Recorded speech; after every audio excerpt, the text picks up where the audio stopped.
Expedition, the anime Encyclopedia. This time, we're doing, again, the same section we did last week, 8 through 8 Book Up, but we're focusing mainly on the 3rd edition. This will be a little different, a little kind of weirder, and not as, like, I don't know, planned, I guess. Like, I have stuff. I did read the 3rd edition, I have stuff to show you, like I did last time. But it's just kind of like, I feel like it's a little, like, less. I don't know if I'll be able to do 2 hours of content. That's okay. Not like I was promising that or anything. They're going to go as long as they need to go, basically. I like a round number. How's it going, everybody?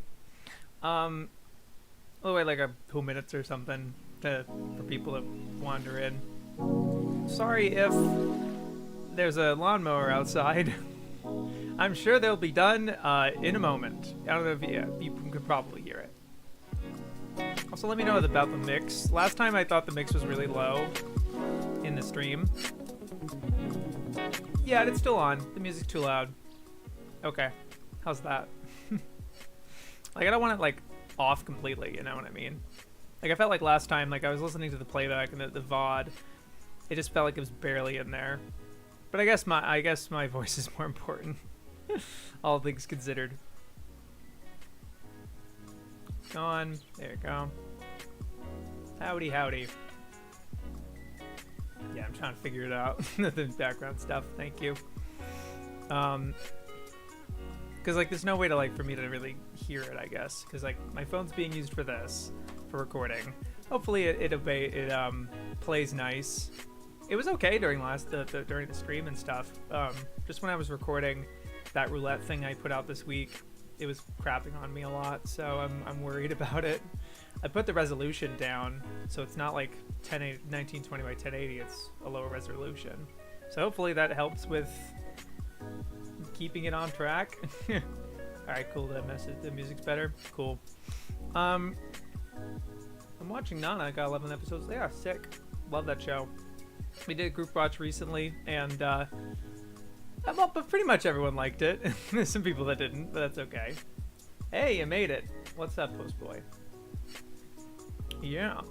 Although it's funny, I'm looking here for the chat, and then like the chat shows up right over there on the stream. All right, so when I want to get started, I want to first talk about the new additions that were in the Anime Encyclopedia for the 3rd edition in terms of its intro. There's several. Let me give a brief show of my notes real quick. There we are. Oh wait, no. What did they change? Right. So there's these several different brand new additions to their introduction. Additions and alterations, names and origins, formats and limitations, and developments and possibilities. So I don't really know what spurred them on to make these sections. I've gleaned through some of them. I didn't read all of them completely because I kind of want to read them on stream and see what I feel about them. Just like the thematic entries. So I figure I start every stream kind of on like a reading thing. Still active with the chat and stuff like that. Alrighty. So this section is called Additions and Alterations. And again, I'm not showing the... let me put this back on the full screen. I'm not going to show like the full 3rd edition, just for reference. This is what it looks like.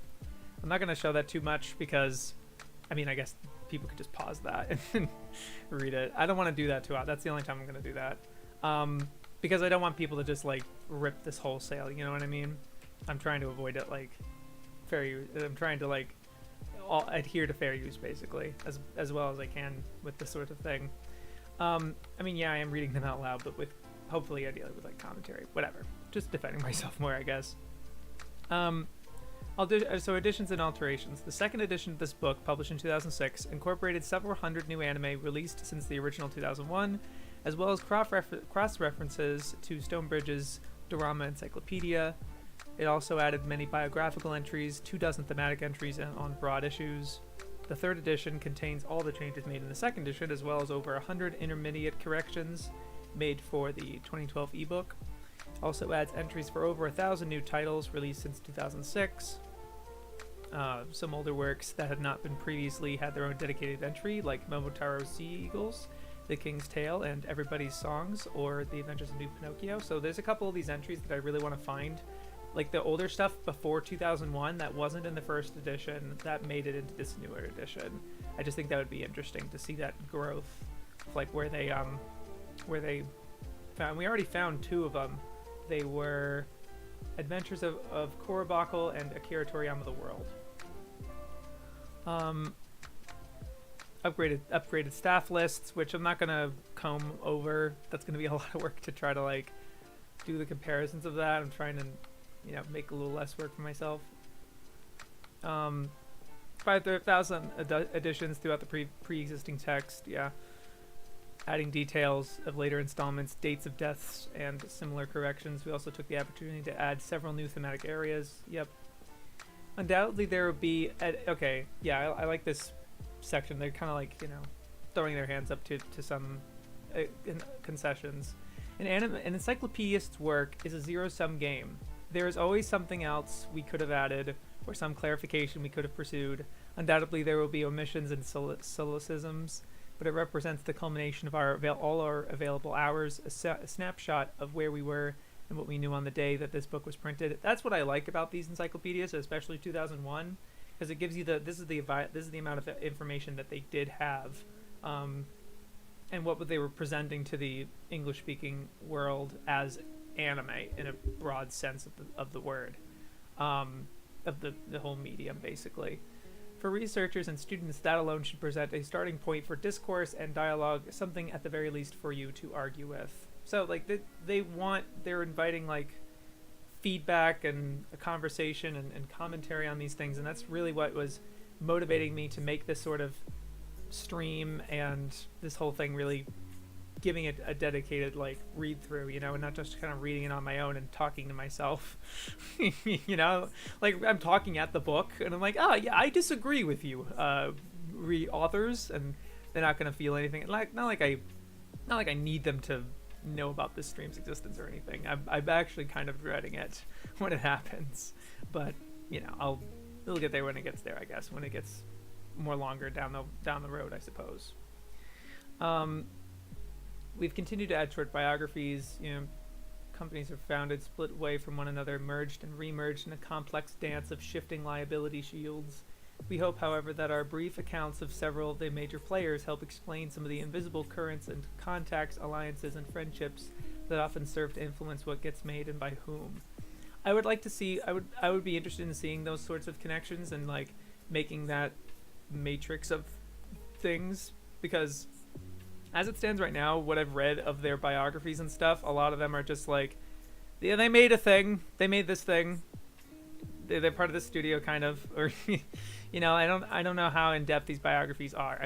I haven't read Miyazaki's or something. Like, I'm sure they put a lot more work into that one, or Tezuka. But like some of these other ones, it's literally like one sentence, and it's like, why are they in here? I don't get it. It's just like it's scant basically. So it's like, why?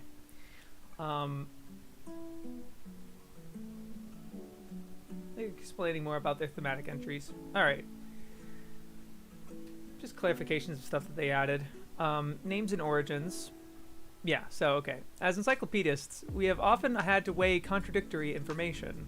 The US release of Shinseki Evangelion faithfully calls itself Neon Genesis Evangelion, the creator's approved English title, not an actual translation of the kanji. Which, yeah, it's true, but it's funny that this is actually even, like, outright stated in 3.0 plus 1.0. And it is just it doesn't matter, you know? But is filed under E in many catalogs, including, at the time we prepared our first edition, those of its own distributor. Other titles use Japanese characters as part of their American box design. One must speak both languages to know that the squiggles next to the word Peacemaker on the American DVD box say Kurogane and complete the title. In some cases, we believe such decisions to be not merely aesthetic, but also political, since some Japanese rights holders may insist on a title that is simply unpronounceable or difficult for non-Japanese speakers to remember. The use of such dual names could, in certain instances, be an attempt to please all parties, since the Japanese license holders see a name they know and the American store clerks see one they can find and remember. So it's just like a very cynical... I think they were just very frustrated about their naming conventions and how to alphabetically organize this whole thing. And they just feel like they're just venting frustrations here. And I don't know, I don't see the real the need. I mean, it wasn't in this is not in the first edition at all. Like, this whole paragraph, everything that I'm reading right now is completely in at least the third edition, if not maybe the second one. This is something the second edition had, but again, I don't really care for the second one. I know it's a necessary bridge or something. Like, it's like 3 copies of the same text for some instances. So it's like, I would just like the first version and the absolute latest version. Okay, I keep defending myself. Hey, they in there for future editions when they're gonna write more. They in here for future editions when they're gonna write more. I don't know. I think they're kind of implying. I don't know if they're going to make a 4th one, to be honest. I don't know how commercially viable it would be in today's day and age. They've already made 3 editions. You know, I don't see it personally. How is Greek English? I don't know. Beats me. Interesting. A related problem has come in the form of non-translations. That growing number of anime whose translators do not bother, they actually put like translators in quotations, whose translators do not bother or are not permitted, like parentheses, to actually translate the title. Titles such as Haibane Renmei, Kakurenbo Hide and Seek, and even Princess Mononoke seem wholly or partly left in Japanese. Although occasionally it is fandom itself that is complicit in this by insisting on generally accepted titles like Saikano, even though an English language title, She the Ultimate Weapon, already existed. The result is an ironic situation, occurring more often than one might expect, in which some fans and occasionally even distributors of a show are unable to pronounce its name. What kind of judgment is that? Like, you're just gonna like flatly assume that the fans are just not gonna like, ironic, they insist on such confusing name and they can't even pronounce it. It just seems really pretentious, but it's also just like annoying when it's like you're insisting that your priority is the reader the reader's respect, and not so much like what's not. I shouldn't say not what's accurate, but like you're trying to. I don't remember if it was from Ancast or somewhere in the introduction here, where you're insisting that the reader is of your utmost priority and you're thinking about them constantly, but you're also putting them down like this, you know, like a lot of them can't even pronounce it. Localized names are the worst. All the light novel titles they do just what? Yeah, I don't know. I couldn't tell you. Almost as irritating is the growing vogue for titles that seem doomed to disappear into the internet for being almost impossible to distinguish for an online search engine, such as the video 2, T-O, which is 2001 Nights, and K, which is released abroad as K the anime, like the letter K. Like, yeah, I get that, but you can just do K anime and it comes up perfectly fine. They're like, oh, I can't just put it in the title. That's the internet. Like, there's other... That's not just an anime problem, that's just like an internet general problem. One feature of recent times, particularly in the adult video sector, has been the proliferation of re-releases and repackages of pre-existing works under new titles.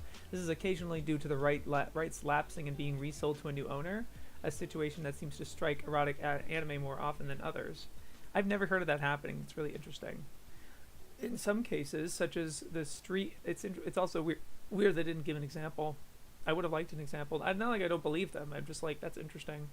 In some cases, such as the Secret Anime series, they've been released under an original Japanese title that had previously been altered in an industry notorious for repackaging old porn in new boxes. Yeah, interesting. It's just funny with the thing. In reading this, I just remembered that there's one of the titles that will come up in this reading that they titled it in a very strange way that I've never seen it anywhere else. And it's like, wait, this is the anime they're talking about? Holy shit. And I had no idea until after I read, and I was just like looking a little further into it. And like, wait, I know what this is. And I had no idea just from reading their entry on it. It was bizarre. You'll find that out in a sec. Problem is now I gotta separate my focus on both the stream and Venom movie airing on TV. It's okay. Remember that one anime called Download? I dare you to try search for it. Yeah, download anime. That's funny. You just look in in Mal or Kitsu or something. You don't just like Google it, and then you can find an alternate title, like alternate like things of it or whatever, and then you can probably find it. Also, X existed before K. Right. That's not like a new thing. But to be fair, Google was a weaker search engine before, though I don't know if the K the anime would or would not have appeared. Yeah, I'm not sure. Perhaps. I mean, is it really the same? Like, is it really that more advanced now as it was in 2015? I feel like it's gotten better, but like that much better? I don't know. It has also become increasingly difficult to determine the origin of a show, merely because a manga runs... So, okay, this is kind of weird. I don't know why they insist... I think it's because they got so many comments about, like, this is based on this or the technical things. It's weird. It also become increasingly difficult to determine the origin of a show, merely because a manga runs for a while in an anthology magazine before a TV show airs. It does not necessarily follow that the manga was first. Magazines like Shonen Ace and Denkeki Gao exist as places to test market story concepts that are already in production as anime. Where we report a 21st century show first appeared in a manga anthology, it should no longer be taken as an indicator that the franchise began as a manga and was only subsequently adapted into anime. Now, I definitely get this. There's situations like a lot of older shows like Getter Robo and I think Mazinger as well. The manga was released pretty much the same time as the anime, and there's some situations where like, oh, the manga just happens to come out a little bit before, and then the anime is separate. I think Sailor Moon is the exact same way. But I mean, I would still like, wouldn't you still say that like the Sailor Moon anime is adapting the manga even when they were kind of released similarly? I don't know. It just seems like a gripe to me that's just like being thrown out in the ether. It's like, man, it just makes my job harder. And they're just kind of, it feels like belly aching. It feels like this whole section is just like a bunch of belly aching in the third edition. And I imagine it was just how exhausting to deal with anime fans when making a book like this, and then making another edition of this. Like, they have the gall to deal with us passionate fans. I give them one thing. Princess Mononoke should probably be Mononoke Princess or Princess of the Mononoke. I'm not a translator, but I know that the name of Princess Mononoke has caused confusions. I've never had confusions with it, and I shouldn't just be like, oh, since I didn't, then everyone else shouldn't. I'm not trying to say that. I've never encountered anyone that has had a problem with it. That's just the title of the thing. That's just the movie. It's like, what do you find on Netflix? That's just the name of the movie, right? And it's like, if you look in like really deep into it, that's when it gets confusing. Then it's like, oh, that's what it's supposed to, huh? And then you start questioning it, right? But then it's like, the movie's fantastic, and what do you call it? Just call it whatever you saw it as. It's, oh, this is Princess Mononoke. And you're just gonna like invoke the title just to, you know? So it's really not that big of a deal to me. At least I don't see it as a big of a deal. I think when you look into it, then it's like, oh, and I think that's a lot of their problem here, is that it's their job to look so far deep into these things that they're finding all these contradictions and conflicting information and weird shit that's just headache inducing, I can imagine. So there's, you know, but yeah. Yes, it does roll off the tongue a lot better. That's the idea with titles. They have to like sound good, you know? The Wind Rises is like kind of a weird thing in a sentence or something, but it's a good title, in my opinion, at least. Readers looking for anime erotica in particular are advised to start at the index and not in the main body of the text in order to guarantee finding the name under which they are looking for a show. I gotta say, reading the third edition, and I guess this is the case in the first, obviously, because not all of these are changed, but I noticed in this particular reading, I did my official reading like Wednesday. I noticed that like you couldn't tell if something was a hentai or not until like they are explicitly call it a porn, because a lot of these they're describing are like ecchi or really hardcore OVA or something, but they're not like outright labeled as hentai anywhere in the encyclopedia itself. So you actually don't know how like what the line is. Like they do have content indicators, of course, like with the, oh, this has a lot of excessive violence, this has excessive nudity or something, but it's like it's your distinction of what has nudity in it. Like Urusei Yatsura, just the first episode has the tits, right? And you're just gonna say N on the whole thing because it's not really indicative of the whole show. It's just that one. This is the first episode, actually, like the climax of the first episode. Are you gonna do it all based on that? I don't know. It's just a weird distinction for me. But I was noticing that in my reading, that it's just kind of difficult to tell what was a hentai and what wasn't. Like maybe if they say porn, but like, again, they're not using the word hentai all that much. Although they do use it one time, unironically, which is like, oh, interesting. I thought you didn't want to use that word. Certain titles were briefly made available in English before becoming officially unavailable. Okay, yeah. This is, okay. We continue to add an asterisk, again, next to the titles, only to those titles with a legal release in the English language. Certain titles were briefly made available in English before becoming officially unavailable due to a legal dispute between the Japanese rights holder and the American release company, and then available once more under a different title from a different licensor. Particularly in the case of pornography, we have found several cases where fan subs or untranslated pirate editions have been sold in the US without a license from the rights holder. So they run into that situation, they're like, okay, what do I call that? I mean, it was released in a not official capacity, but it was released. There is an English version available, technically, right? That's just this weird thing. And it's like, oh, it's never been.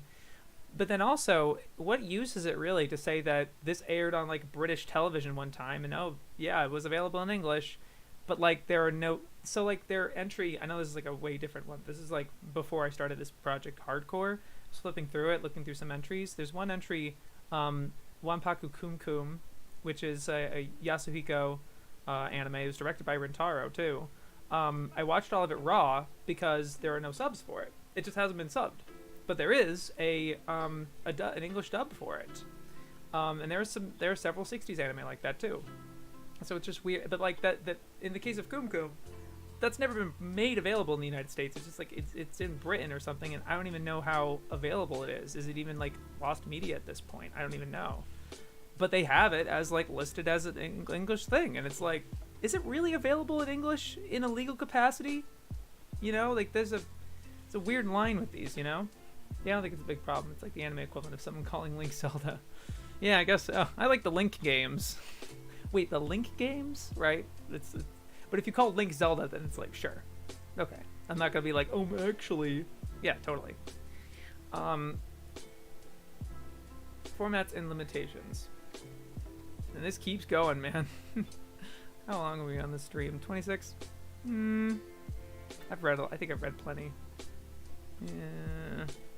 I'm gonna read this like on my, like, I was saving this for the thing, but I don't want the whole stream to be this. I kind of want to get into my findings. I think I'll come back to this if I find something notable, or like I'll highlight it basically.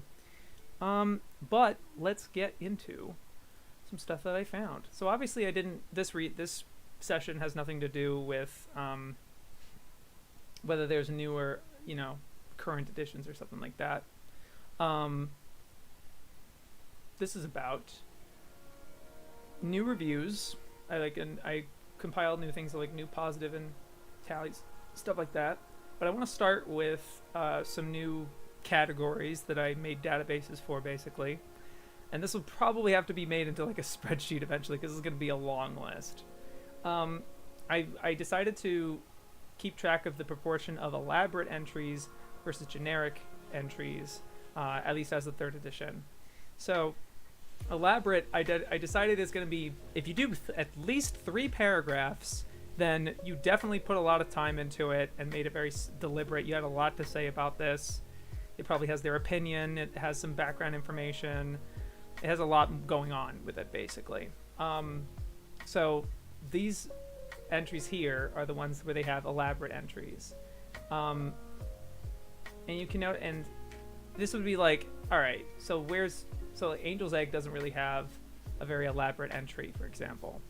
I'm not going to list every single entry because like it's either 2 paragraphs. So basically the ones with 2 paragraphs are the ones kind of stuck in the middle where like, yeah, this is decent. And now for some entries I thought were decent. But these simple ones are kind of what's interesting to me because they have very little to say. They basically just have like the little synopsis maybe. And I want to try to weed out some of the titles that are like, wow, that's surprising they have so little to say about, say, Alien 9, for example.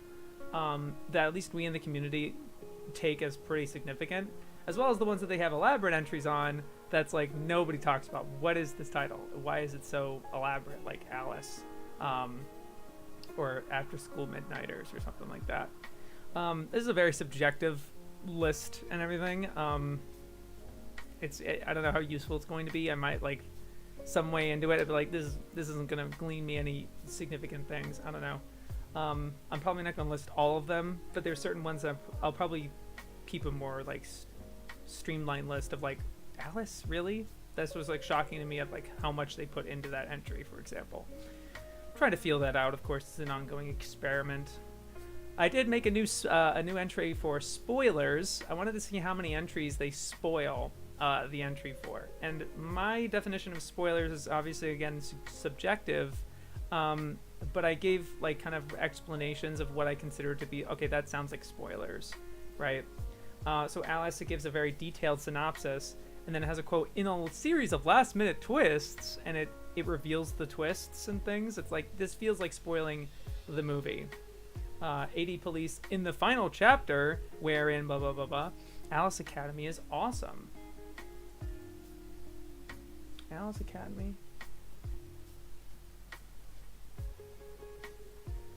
Where that at? Oh yeah, yeah. I don't think they say very little about that one.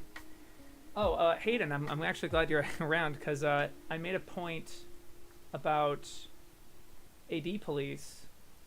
There was a new paragraph in the 3rd edition that explicitly talked about Parasite Dolls, which I believe was one of the titles you were a fair advocate for. I might be wrong about that. But it sounded, I was like, oh, isn't Hayden into that title? I wanted to read that if you popped up here. So they added this paragraph in the 3rd edition in the AD Police section. So Parasite Dolls doesn't have its own. No, it doesn't have its own entry. The franchise was briefly resurrected in Parasite Dolls, a 3-part video series directed by Kazuto Nakazawa, focusing on a clandestine branch of the AD Police, called somewhat unimaginatively Branch. The story focuses on Buzz, an officer like writer Chiaki Konaka's earlier Ross syllabus in Armitage III. An officer like writer Chiaki, that's such a weird sentence, who is transferred to an unappealing new posting and forced to cooperate with a detested robot partner. Parasite Dolls also exists in a movie-length edit, which is the version most commonly found outside Japan. So they don't really give much of a opinion about it. Maybe that's fortunate. Oh, you think about Malice Doll. Oh, sorry. My bad. I figured, yeah. I was happy at least I got that. Well, definitely probably get, let me see if Malice Doll has an entry, for one thing. I'm not going to read it, but I just want to see if Malice Doll. Yes, it does have its own entry. Malice Doll. Cool. Where are we at? Where's it at?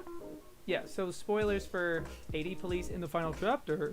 Advancer Tina, the alien turns out to be Adventure Kid. There's a really detailed synopsis, like in too much detail. It's like, and then this happens, and then this happens, and then this happens. It's like, you're just telling me the plot of this show. Like, dude.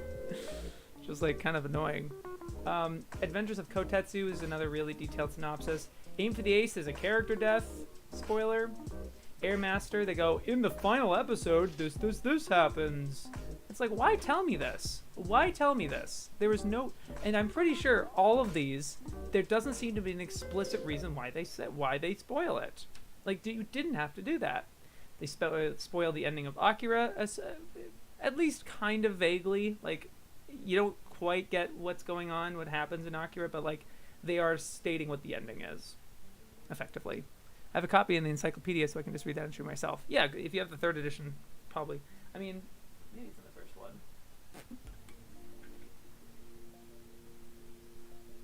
But yeah, by all means, if you guys get copies of this, yeah, there actually is an entry for Malice Doll in here. I wonder if it's a very simple entry too, like a little paragraph. So I wonder if they elaborate on it because it came out. It was on the brace. It came out in 2001, according to this.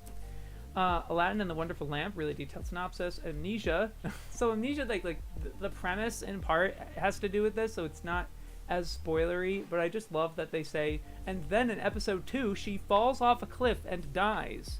Like, they could have just said, like, it's a time loop where she dies every so often and whatever, but the fact they had to be so explicit as to say how she dies and when she dies, like in episode 2, this happens. It just felt so explicit. Like, why word it that way?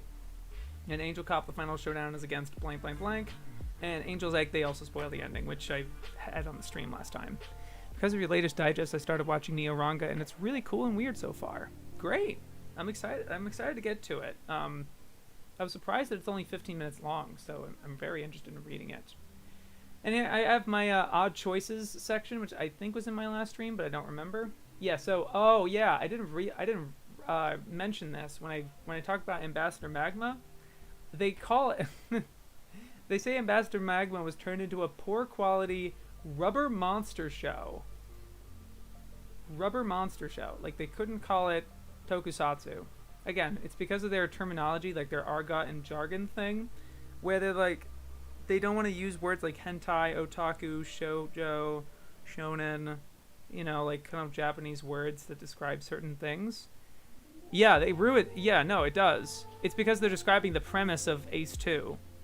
And Ace, like, that kind of ruins the ending of Shock for Ace. Damn. I know. It's because that they're trying to explain what Ace 2 does, which is not true. Which is like, dude, just say it's a sequel. What the fuck?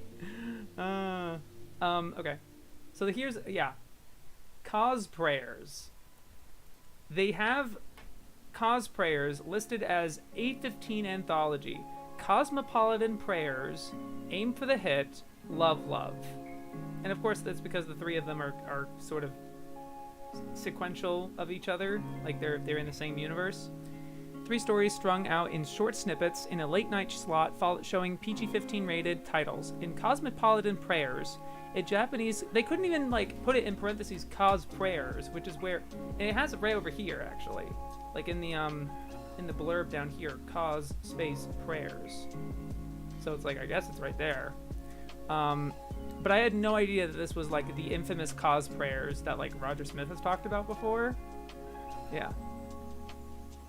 They described it as a 3D CG anime revisiting some of the sexual politics of writer Kanaka's earlier arbitraries. Yeah, it's like, okay, not too helpful really. Japanese schoolgirl is transported to the legendary land of Izumo, where she must team up with local priestesses to rescue the sun goddess Amaterasu, who has been imprisoned within a network of black towers. Using their mystic powers to transform or charm up to their magical forms, the girls fight demons and demigods to keep the world safe. Fushigi Yugi crashed into Sailor Moon, with a title deliberately designed to recall cosplay, the English term for anime-related fancy dress. So, like, I remember hearing how terrible this series is. It's like an infamously bad one. And they call it Fushigi Yugi crashed into Sailor Moon. Here's the thing with like a lot that I was reading. It's very incessant in this encyclopedia to me. What they do a lot, and I also wrote it down here as like some recurring traits, and I started writing some of these down for the grander idea and summation of this encyclopedia. I put Tenchi UI Tenchi Urusei Yatsura, Tenchi Urusei Yatsura. They keep name dropping this fucking show all the time. All the time. And I get it. It's because there's so many of these like harem type of things, but they have to keep mentioning it every goddamn time. It's like Tenchi Muyo. It's like Urusei Yatsura. They don't realize Urusei Yatsura predates it a lot. And it's like, God, I get it. It's because of this idea of they're trying to really make this network and linking all these shows together, but they keep linking to the same ones.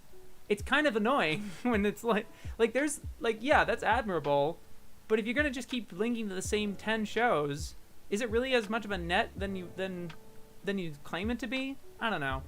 But also like they're making these like incredible leaps, like calling cosplayers Fushigi Yugi crashed into Sailor Moon. Like that just seems very, very bad, very bare bones. Like I bet if I 100% bet you their entry for Precure just talks about Sailor Moon. It's like Sailor Moon. And what is Sailor Moon like? It's completely original. Or Urusei Yatsura. It's completely, I don't know. The boomers. Sure. You could make an argument for sure. But you know, I don't want to harass the authors, don't be a dick. But that's just strange to me. Yeah, but like they have a huge entry about A15 anthology, and they're actually fairly positive about it. I don't want to read the whole thing. Again, it's like a lot of description of like really detailed actually of the actual show. Nor is the film much to her liking, since it is derivative about Japanese. In a triumph of solipsism, I had to look up what solipsism is, and I'll look it up again because I keep forgetting. The view or theory that the self is all that can be known to exist. In a triumph of solipsism, the show that Mizuki cannot stand is Cosplayers, perhaps in an allegory aimed at animators forced to put aside their dreams in order to pay the bills on shows like this. But like her media colleague, animator runner Kiromi-chan, they can't keep other shows out of their mouth. They just have to keep referencing a bunch of fucking shows. She finally pulls through. Oh, there's a really bad one too that's just like, hold on, you'll see it. You can probably see it in the odd choice section. You guys are probably just reading ahead. Because I'm so slow. Oh yeah, now another one. Who have been hired to star in cosplayers, thereby achieving what must be a modern animator's idea of franchise paradise. The pop idols of Kira Kira Melody Academy crashed into Tenchi Muyo. Like, oh, okay, every goddamn harem is Tenchi Muyo then. Fuck. And it just does a disservice to Tenchi Muyo, I imagine. Like, I haven't even seen Tenchi Muyo.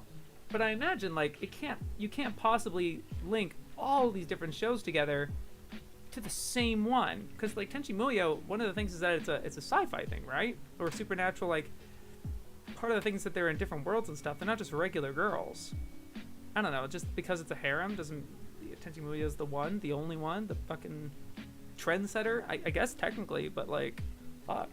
I feel like there's other shows that like harness that idea of a larger cast, you know, like a bunch of girls and stuff, but they weren't like all fawning after the main character. But like, I don't know. I don't get it. I'm reading. It's the only shows they've seen. No, you can tell that there's shows that they've seen and ones that they haven't. I haven't written it down as a recurring trend because I need more evidence to support this, but I have a feeling the ones that they mostly watched are ones that are movies or really short OVAs. They seem to have watched all the porn. They've probably watched all of the porn that they actually include in this encyclopedia. Like, they don't read they watch all of it. And you can tell, you know, based on their descriptions of it. It has to be very original, I guess. You can tell that there's certain ones that they're very passive in describing. And you can, like, you didn't really watch this, huh? You're just kind of, like, assuming this is what it's about. Or just reading based off Japanese interviews or dictionary things or something. I don't know. Sailor Moon is just cutie honey with less boob. Sure! Yeah, oh, you know. It honestly feels like if they used the Japanese terms and had a glossary, because some people wouldn't have a frame of reference for some of these comparisons. So it feels like it's neither for anime fans or the layperson in a way. Yeah, that's kind of that's what's difficult about it. You kind of, who are you appeasing to this, right? They're trying to appease to a general audience by making this choice, but this is not the kind of book that a general audience member is going to gravitate towards. This is for anime fans. Anime fans are going to be the ones who are picking this book up and perusing it and are so glad that this exists because they're huge nerds and stuff. And it's kind of safe. It's safe to assume that they know that these terms, so it's just kind of alienating in a weird way. Is there a section on Animation Runner Kuromi? It's criminally underrated. Well, let's find out. Animation Runner. No, it is. Kuromi, yeah. Especially because they reference it, yeah. Yes, there is. I don't know if there is one in the first edition, because it came out in 2001. That would be interesting to see, but I have not gotten that far yet. Where am I? Christmas. Sorry, it feels like a relatively slow-moving stream. I don't get why, yeah, Japanese terms, and they're fine with the term anime. Yeah! It is interesting, right? They're good with some terms and not on others. Watch all the porn, but never called it, so, Comparing every harem show to Tenchi Muyo is like comparing every fart joke in a movie to Blazing Saddles because it was the first one. Yeah, kind of. It's like, it's also like, did you know this came from, I don't know. I like the intention of name dropping these shows, but it gets very shoehorned and obvious in some places. In some areas where it's like, why? In particular, let me get to I'm so slow on some of these and all over the place, so sorry about that. Yeah, okay. Yoshitoshi Abe. This is an entry for Yoshitoshi Abe, a graduate of Tokyo National University of Fine Arts and Music. Abe's dark, brooding artwork established distinctive looks in Serial Experiments Lane, Haibane Renmei, based on his own amateur publication, and Technolize. He also designed the characters and wrote the manga of Nia Under 7. He favors unorthodox typography and likes his name to be written with the Y in lowercase and the B in upper. We prefer to keep our English language text readable. Why mention that? Like, why? I get that, like, again, this is like them kind of venting their frustrations of making such an encyclopedia.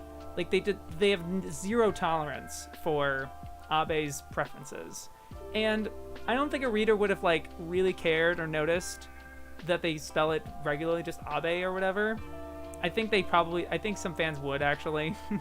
Like, maybe, like, in the second edition, they did this without the little backhand thing there at the end. But, and they were just, this is just like an F, no, we're not going to put it to fucking A, capital B, whatever. Although that really wouldn't have affected anything. Like, you could have just adhered to what he prefers, right? You could have just adhered to what he prefers to spell his name as, and then not make a big deal out of it and have the explanation in the description, and no one's gonna give you a shit about it. Like, but we prefer to keep it readable. Like, it is readable. Like, what's wrong with that? Ragging on his name, Jesus fucking Christ. I know. Just read their entry for Magic Users Club, and it's hilarious. They criticize the grammar in the title in the English release because Magic Users implies that there's only one Magic user, whereas there are multiple in the show. I know. It's just like pedantic.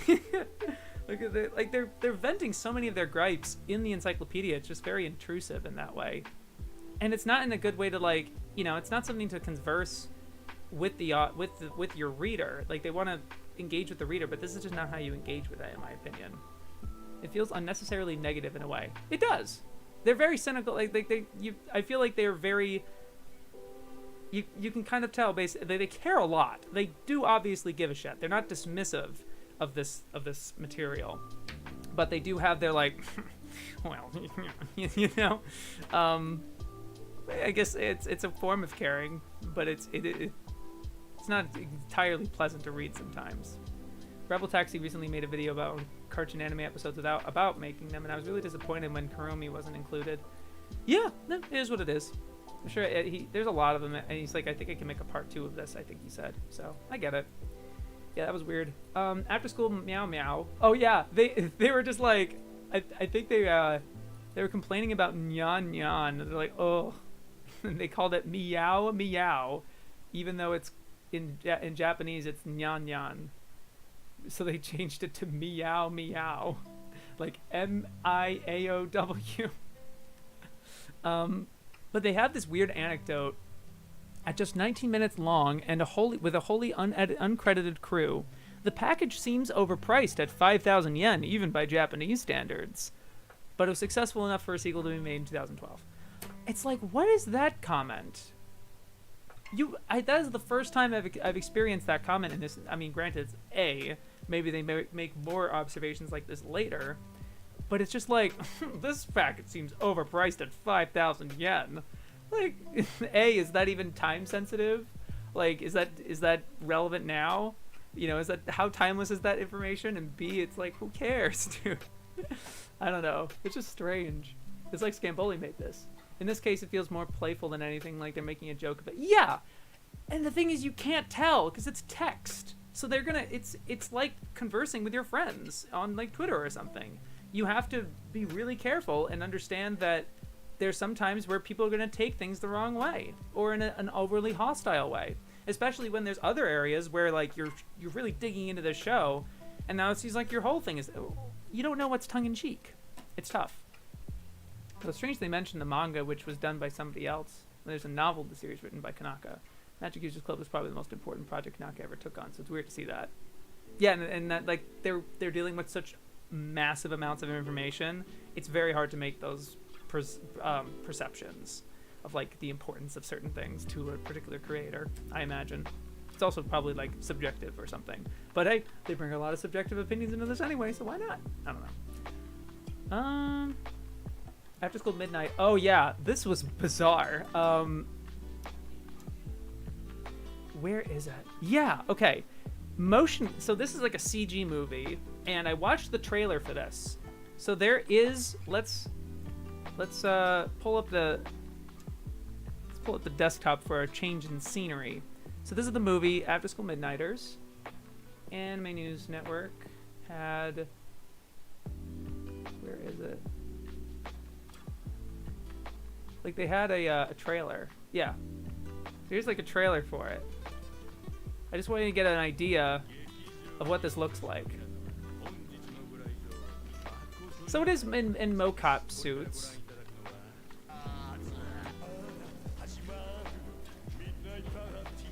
So there's, like, these multiple skeletons here, and they're all, like, in the same... Right? There's some rabbits and some stuff. Looks kind of visually interesting. It definitely doesn't look like a lot of anime.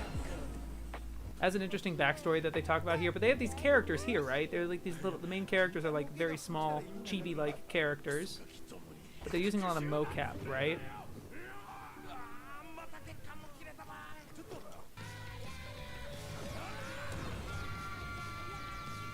Okay, right? Okay, so let me let me read their entry real quick. Motion capture is the primary method. A lot of the action is created through the use of performance capture, which makes it arguably less animated than it is a special effects movie compared to Vexil. Again, they name drop a random show. There are moments of real animation, but there are also elements of cunning recycling, such as the duplicated skeletons in a dance sequence. Like, why point that out? That's such a specific thing to point out about the skeletons. Like, that happens in animation for decades. Like, literally, that is like a very easy thing. That's not like a very unique thing to this movie or something. But also to call motion capture arguably less animated. Holy shit. What do you mean? That was just a weird comment to me. Again, it's just sort of building this idea of just like, how much... There's that thing with the OVA comment from last stream where they were saying like, oh, this is really animated, you know, like some of these OVAs and stuff. It's like, this particular means of discussion of animation is just kind of bizarre. They're also fairly dismissive of like the Saku community. I shouldn't make a grand statement about that, but let me find. I have my notes underneath here from their Ancast interview. And Zach Birch does mention, asks them about the Sakuga community. Well, let me see. They mentioned Ben Ediger. I guess I didn't really write down. They seem kind of, yeah.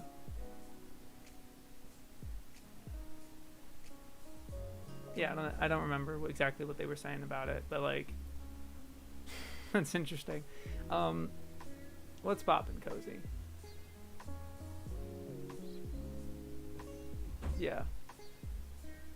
The only time they talk about the cost of an OVA is if there were like a specific newspaper article buyers at being concerned about prices. Maybe. Did Kanaka Nabe have a project in the worst that never happened? Oh, yeah. Despera. Despera is what they were working on together. Kanakas and Satos, I don't expect them to. The take on motion capture makes me curious about what they'd say about rotoscoping in Flowers of Evil. Yes, that would be interesting. I don't think I've got to that entry yet. Akunohana. I should have. Oh, Flowers of Evil is probably what they called it, so it's an F. Great. Random OVAs in movies with arguably less significance. Then again, I had to really dig a lot to find that information. It's pretty heartfelt and touching. Yeah. But that's just a really weird comment about the motion capture thing that I thought. Air. Compare to Chobits. One sentence. This is their description for Air. Like the I forget his name of it. Yeah, from KyoAni. Yukito Kunisaki embarks on a long quest in search of a winged girl mentioned by his mother in stories told to him as a child. Running low on funds, he finds himself forced to settle temporarily in a town where he soon gains the traditionally chaste, lived-in would-be girlfriend of anime romance, who predictably may not be all she appears to be. As with other time-limit girlfriends, such as Video Girl I, there is a catch. In a pastiche of numerous Grimsbury tales, the pretty Misuzu will die if she experiences true love. Compare to Chobits. Will die if she experiences true love, period. Compare to Chobits, period. How? How compare to Chobits? Why compare to Chobits? What compare what to Chobits? Like, I don't see what I mean. They're just like shoehorning as many of these titles, like trying to make as many of these little connections as possible. And it's like this. Is it trying to be like a recommendation thing? F. Jumaeda. Sorry, thank you. That's right. I really hope Despair still happens. Me too. I watched the Air movie recently. I thought it was amazing. I liked it better than the TV show. I gotta get on that because it is directed by Dazaki, which they do mention passively. The story was retold in a movie version later the same year, directed by Osamu Dazaki, and in 2 24-minute specials. Air is Chobits. Not even a reference to the visual novel as the source material. Again, I don't think they give a shit. Oh, they do. Air is based on an erotic video game of the visual novel genre by Visual Arts /Key. There you go. At the very end. the last sentence. Air, canon, after story, clan ed, and clan is only 7. Yeah. I don't want to be dismissive of their great efforts, but it feels like they benefit by having more than one person on this project. No, they do. It's the two main authors. They have tons of these credits for like, they credit a bunch of people for like helping them with this, but like, they don't give any explicitness of like this person helped with this entry. Like I found they explicitly say that the giant Gorg entry was written by Fred Patton because he read their entry and was like, this is garbage, let me write a new one for you. And I can tell that someone did that for Angel's Egg for their thing, which we also talked about last stream. But yeah, it's, I don't know. Yeah. Were they not finished with, and they just would like, note compared to Chobits. I don't know. Compared to Chobits sounds like a note for later. I guess. They can keep the jokes, but someone needs to go, hey, is that a good idea? That's what a publisher is for, but there's just so much information. There's no way they're going to read all of this. Maybe they are talking about how Chi didn't have sex. That's true love? I don't understand. Air movie guts all the BS of the TV anime. It makes it much better, but not good. Yeah, okay. Yeah, so it's just like compared to Chobits. It's just this impulsive need to compare everything to everything. And like I used to do that, right? But and it's a little database thing inside you that's like the desire to connect to have everything connected sort of thing. But it goes a little far sometimes. Some of it's very superfluous, basically. Akane iro ni somaru saka. Yeah. They were not happy that is how they had to put it in the like, but then like, there's other ones like Akai Hayate, Akane-chan, Akanuke Ichiban. But this title, they mention, this is one of many shows in the 21st century that went out in English with their titles disappointingly untranslated. Just try asking for it in a shop. Like, they were just like salty that it's called Akane iro ni somaru saka, which is like AKA the hill dyed rose matter, Akasaka. Yeah. So it's sure. Like try asking for it in a shop. Oh yeah, I'm gonna go to Best Buy to buy this fucking show. I mean, I guess maybe in the 2010s or early 2010s or whatever. Couldn't tell you why. I don't know. Like, I just feel like that's an imaginary problem, like a straw man problem to have, like first world problem or something. Yeah, but it's like, why complain in that instance? It's like they didn't have much else to say about it or something. Yeah. Yeah, everyone has their opinions on Air, I suppose. I haven't seen the Clan movie yet, but I think the Air is one of Tazaki's best works. Dang.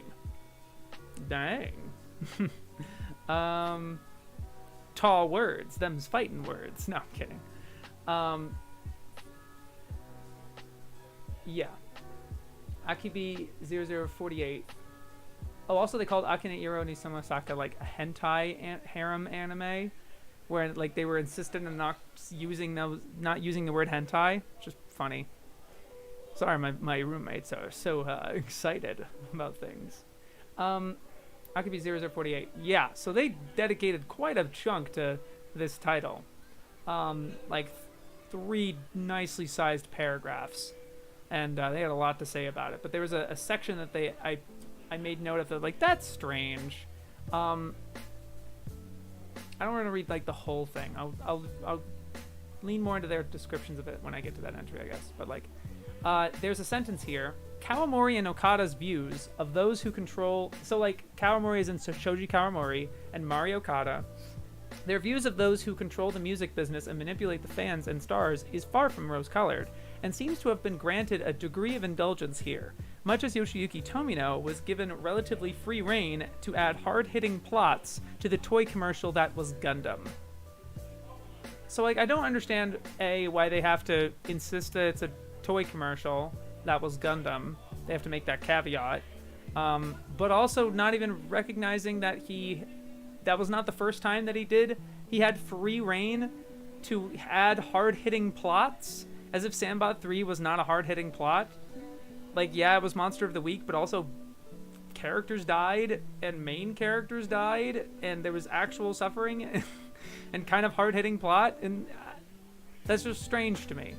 You know, it's again, it's this wild misconception about Gundam that it was like so over the top different. Like, yeah, there's very key differences that are interesting, but like it's just kind of blown out of proportion. You weren't kidding about all the porn. I'm having a look through now, and oh boy, there's so much. Yeah, they talk a lot about porn. It's not even uncommon for things to have untranslated titles outside of anime. Les Miserables. I think Air TV is better than the movie. Getting shaves. Greetings. Hope you have a good night. Thanks, Geek. I don't like the Digipaint look of Air movie. Y'all are going in on the Air movie. Sheesh. Joe Versailles. There we go. Yeah, fair. Air movie's pretty high up there. That's nice. How much of Aim for the Ace have you seen, Hayden? Have you seen all of it? I imagine you have, but like, I feel like as a collective, I think it's really interesting as like showing Dazaki's trajectory, and that's why it's so high up for me. Yeah. But my top 5 is, it's got, I think we share 3 entries. Yeah, so that's fair.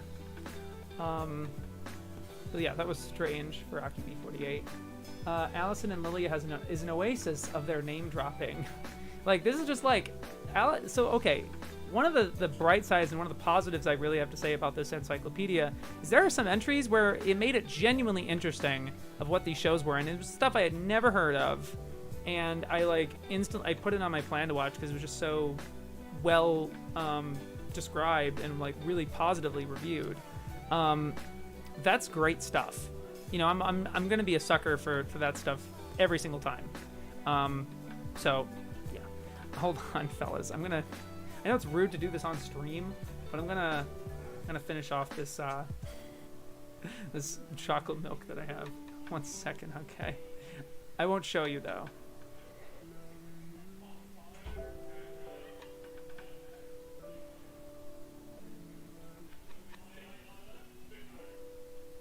Okay. I don't want to show you them. Sorry. It was just like staring at me for this whole stream. I'm just like, I don't want the milk to go bad. Sorry. Wait, seen Ace 1, Ace 2 in the movies. Final City sub? Yes. It was subbed. Relatively quickly, so it's why a lot of people didn't even realize it. They took like Portuguese subs or something like that and translated them. I haven't tried them. I watched Final Stage Raw.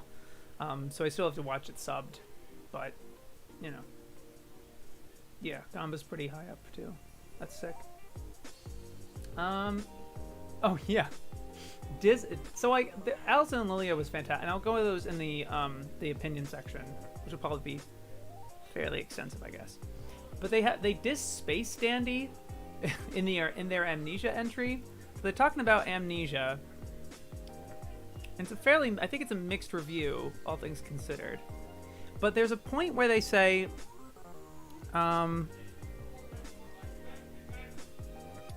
with a plot device that resets to 0 every couple of episodes, like some kind of big-eyed, breathless Groundhog Day, compared to Space Dandy, which seemingly squanders such an opportunity in search of laughs.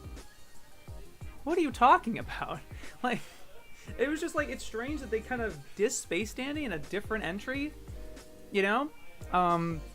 It was just strange. It was just surprising to see something like that in a completely different entry, basically. Just like, kind of blindsides you in a way. Or I don't know if it sounds kind of, not derogatory, but like, fairly dismissive to me. It just seems like, they didn't, like, squanders such an opportunity in search for laughs. It sounds like that's a negative thing to me. That's just my opinion, I guess. So let's get into some of the reviews. I'm not going to read a bunch of them. But this reading, the 3rd edition, as of the 3rd edition, there were 41 out of 87 entries that had an opinion. That's almost half. Almost. So the total entries for the 1st edition, I should clarify, this for the 1st edition was 17 out of 42. And they added another 30, like 20 something, you know, like a lot more. Of course, because there's a lot more anime that came out. There we go. Cool. Okay. So there was 8 positive ratings, 8 new positive ratings. So there's one for A channel. They call it gentle and fun. Cosplayers, I considered a positive review for cosplayers, a triumph of solipsism. They seem to have at least appreciate it or just have it as an interesting thing. Although, I've never heard anything good about them personally. Allison and Lillia, this sounds like great. They were like true family entertainment, intelligent and attractive, like real positive remarks on that one. All-purpose rabbits. That sounded really cute. Let me show you that one. They called it silly, cheerful, and fun. Like it just like that sounds dope, dude. Let me find. Let me just switch to the old My Anime List. What was it called? All-purpose rabbits. Which I could not find using like Taiga. You know what I mean? They end up going on like Usagi or something. Just let me just find this for a second. Hold on. Let me just find this. All-purpose rabbits. See what I mean? Like it's not even they kind of mess up the purpose of Zenryoku Usagi. So I'm going to look up Zenryoku Usagi.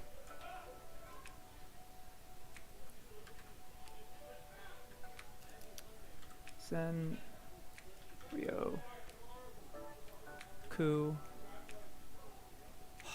Usagi. It's a very obscure show, of course. Oh yeah, right fucking there. Jesus. There's like manga listed before anime. That's how you know how obscure it is. This one. Less than 1,000 members. But it looks cute. Is the PV available? It is. See, this is like looking that reminds me kind of like Sunred or something, where it's like really just doing its thing, simplistic. Kind of looks like fun.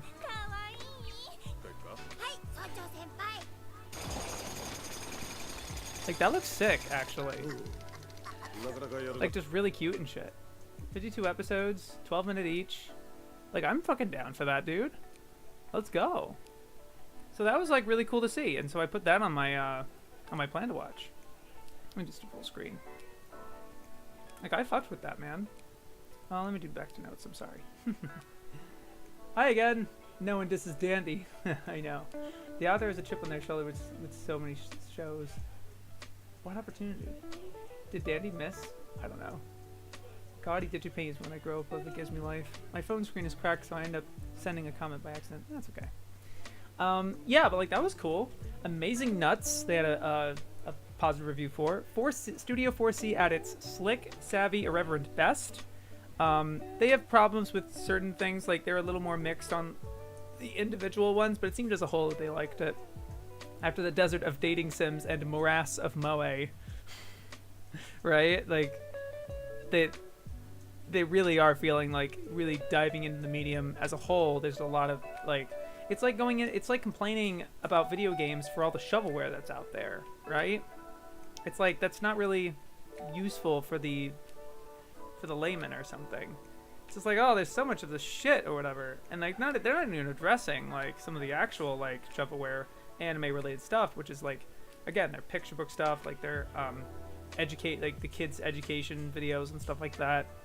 You know that even then they're being kind of like, I don't know. Amuri in Star Ocean art is pretty, music charming, and yet the town moves had a pretty positive review. That's one that I'm actually familiar with. This is worth a look, is what they said. Angel Beats, they were positive about Angel Beats, much to recommend.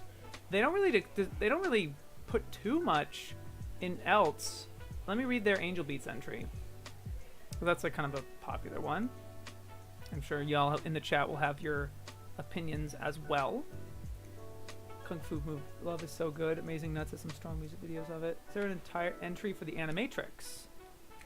Interesting. I don't know. Let's find out. Matrix.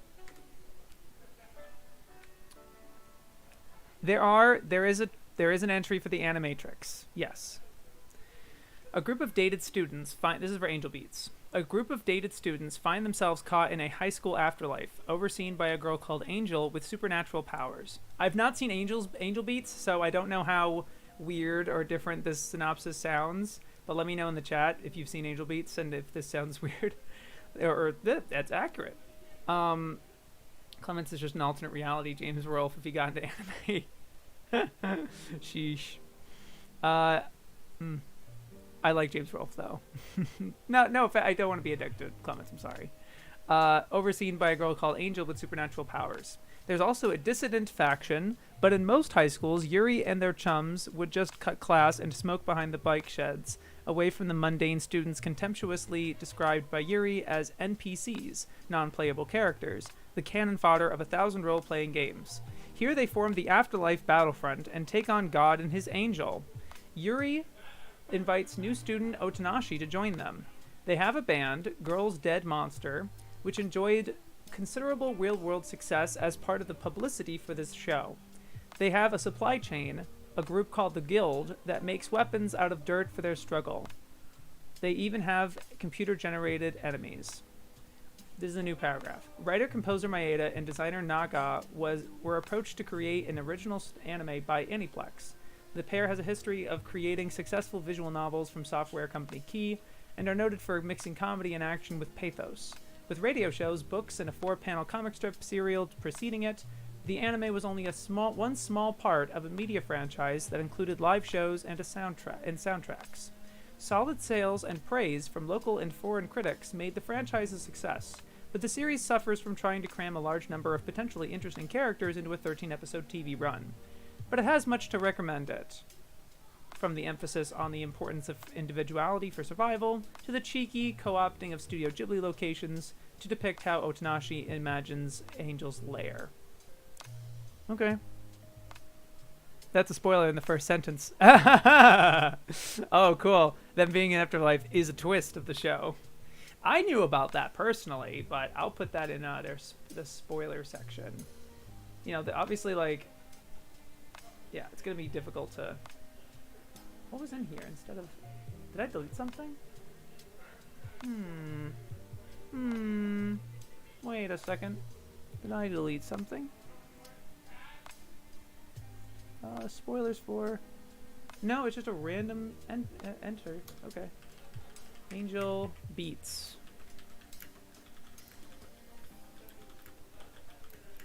In the first sentence. Okay. Still positive, I thought. Oh, well, alive. Hey, it's Sooty Tooty. How you doing, dude? We're going over the Anime Encyclopedia.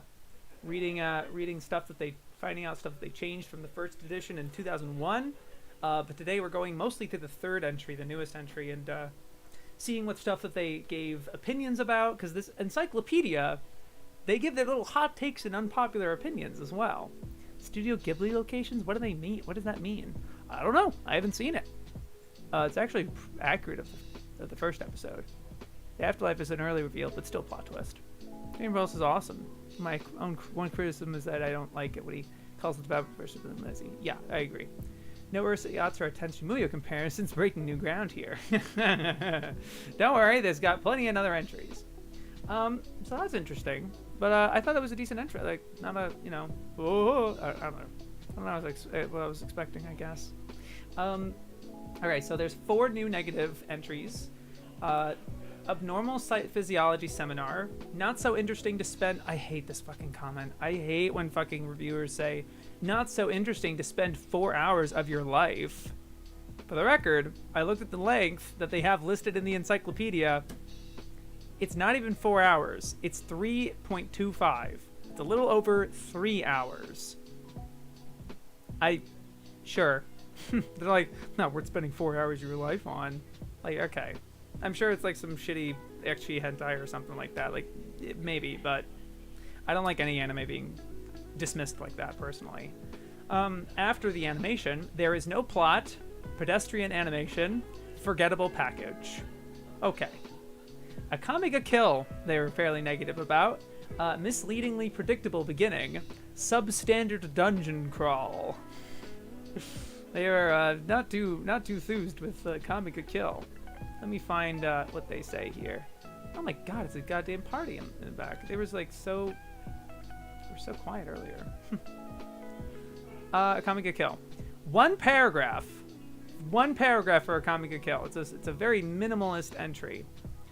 After a misleadingly predictable beginning in which would-be monster slayer Tatsumi heads off to seek fame and fortune and successfully snags his first dragon, Akame ga Kill takes a sudden wrenching turn for the twisty. Friends turn out not to be friends, the fabled big city at the center of the empire is run by corrupt politicians, and the night raid assassins are vigilantes dealing out violent justice with the aid of tegu, rare weaponized artifacts from a more magical time. A substandard dungeon crawl takes on a desperately degenerate tone, seemingly hoping to shock the viewer with the awfulness of the bad guys, before shocking the viewer once more with the extreme prejudice of the good guys' retribution. Sounds like Goblin Slayer to me. Kind of interesting in that way. Seen that, that's why I'm asking. Yeah. Oh, interesting. I don't think I like any of the keywords except Clanad. The Angel Beats entry seems fine, apart from the spoiler. They go into the multimedia aspects. To be fair, Akame ga Kill is a rare 2 out of 10 TV anime series. Fair.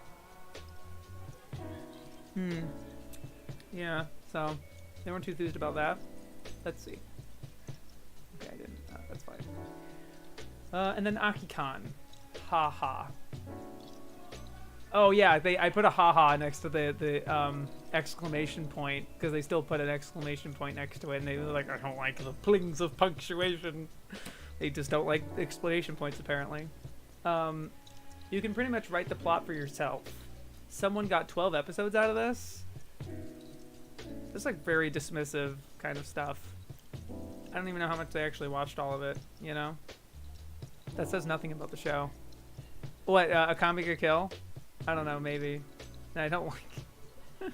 or Akikan, perhaps. I'm not sure which one you're referring to. Akikan... Where is it? Oh, yeah. It's again one paragraph. In an effort to find out whether steel or aluminum makes stronger cans, government scientists design an experiment in which some drinks can turn into some beautiful girls in order to fight other drink cans. When 16-year-old Kakeru Daiichi, a collector of rare juice cans, buys a melon soda on his way home from school, it turns into a stunning girl as he takes his first sip. He calls her Melon and quickly finds that Akikan girls come to life when infused with carbon dioxide and then need it to survive. Some of his schoolmates and friends also have Akikans. His super rich best friend Najimi is also in love with him. A video one-shot followed in 2009, made by the same team set in a hot springs resort. It's a magical girl slash harem. It's a magical girl slash harem slash fighting slash collecting anime packed with fan service, so you can pretty much write the plot for yourself. Someone got 12 episodes out of this. It's just kind of dismissive. I don't even know the show. I bet it is whatever and shallow, and I don't give a shit. But like, I just don't like anyone being like dismissive of that, and like very openly dismissive, I guess. Akame ga Kill can be pretty fun with the right attitude. It has the edge of the 80s and the teenage angst of the 10s. That is interesting. I'm not very interested in watching it, but you know, because it's very flash in the pan, like seasonal anime. I remember like that was one of the things that they were eating up in 2014, and everyone moved on. So I was like, whatever. And here's some mixed reviews. They have 12 new mixed reviews that I consider just like, yeah, kind of. I can't really tell whether they liked it or not, or they're like being fair and balanced, I suppose. So Excel World, they were mixed on. They said it was clever, if rather talky. Accelerando, predictable, development non-existent, but art and design are excellent. Aesthetica of a rogue hero, rich narrative potential, squandered in a humdrum harem. I wonder if they compare it to Tenchi Muyo. Let's find out. Aesthetica of a rogue hero. Aesthetica. One of the nice things of doing chunk by chunk is you don't have to scroll so far. Let's see if they... You know what they... Yes, anime has mixed mundane men with unearthly women ever since Urusei Yatsura. But you know what's funny is they actually have... Aesthetica of a rogue hero is as incisive an allegory of 21st century culture as the virtual reality overlays to be found in Den-no Coil. Many modern games are indeed the leaders of armies and captains of space vessels in the free time, living in fantasy worlds that surely impact to some extent on their mundane lives. This premise offers rich narrative potential, unfortunately, and entirely squandered in a humdrum, gropey harem story that soon devolves into bickering about boobs. Bickering about boobs. Compared to, again, at the end, compared to The Devil is a Part-Timer. Sure, just blindly compare that, like, here's a different one. I don't know. Just like stringing together and stuff. Afro Samurai, they were mixed on it, it seemed. Oh, this was really kind of, the art, okay. Every moment is alright. The main purpose of the show and of Resurrection, the movie, is to flood the screen and the speakers with cool images and sounds. This is about Afro Samurai. Every moment is a pose, every instant a beat. The art direction has fine color design and beautiful kinetic flowing movement. The fight scenes are amazing, as ritualized as the bullfight, as fluid as the ballet. The motorbikes are every teenager's dream machine. Story? Dialogue? Character development? You're missing the point if you even ask. You know, I'm not even that enthused about Afro Samurai, all things considered, but, like, it does have a plot. Like, here's what they describe the story as. After his father dies in a duel with the warrior known as Justice, young Afro resolves to study the martial arts. He becomes a wandering swordsman in a milieu that mixes samurai-era epics with sci-fi science fiction in the style of Samurai 7. Supposedly conceived in 95, blah, blah, blah, blah, blah, riding the wave, and that's all they describe of the story. Okay, Afro Samurai takes the irreverence of Samurai Champloo to extremes, with characters such as Kuma, an anonymous fighter who wears a teddy bear's head to hide his identity. The main purpose of then that's what they say the main purpose of it's just to be cool with no story or dialogue or character development. I think there was any of those things in Afro Samurai. That's just bizarre. I thought there was the whole thing with the headbands, right? I'm not even that like into Afro Samurai as much. But that was just like weirdly dismissive and just like not even paying attention. I remember the anime community loving a comic until they didn't. It's a shame they called Ai Yoriyoshi a Tenchi Muyo clone. I like that show. I know. Again, it's just like very like overt calling it a clone. Like sheesh. My Buddha for people with the very short what were we saying? Like I guess they're just kind of making a joke here. And I guess levity's okay, but like, it's just, again, I don't understand where they're going. Again, they my Buddha. There he is subjected in a series of purification rituals and extorted blah blah blah. This proves more difficult. Tenchi Muyo in a temple, and irritatingly for Iko, his powers to exorcise demons goes up when he is thinking of sinful thoughts. For the people with very short memory, what were we saying? That's it. A second series followed in 2006 with the seventh trainee priestess joining the team and generating jealousy in the little group. What? What are you talking about? Just like weird to me, man. Just like I don't think they do a very good job on that sort of thing. Ai Yoriyoshi Tenchi clone has its moments, often more endurable, doesn't know when to quit.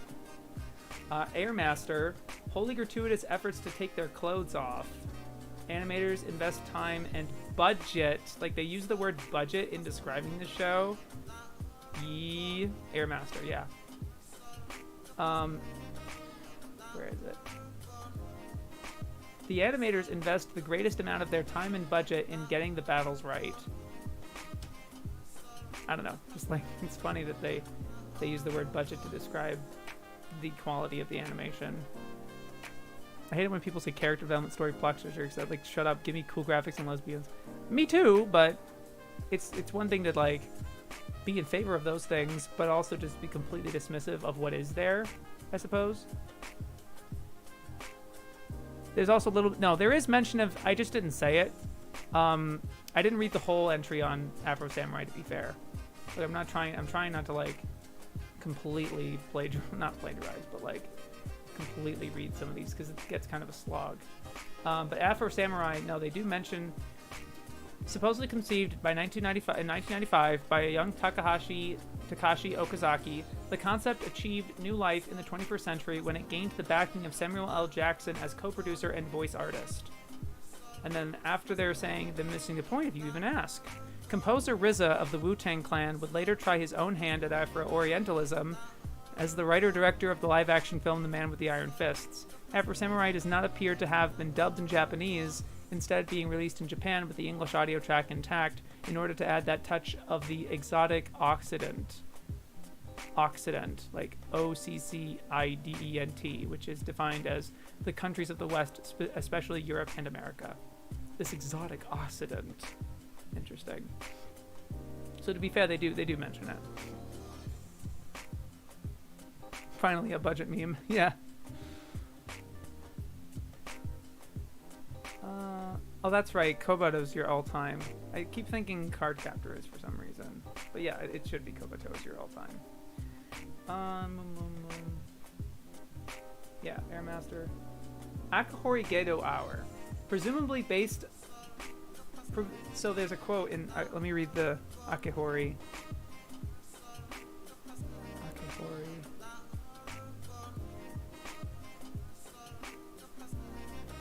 Akihori.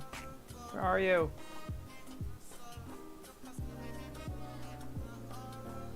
Sorry. Akahori Gedo Hour. Based on an idea by Satoru Akahori, who presumably based it on some feverish dreams that ensued after he watched Excel Saga while eating cheese too close to bedtime. Again, this is just like name-dropping shows and stuff. It's like, okay.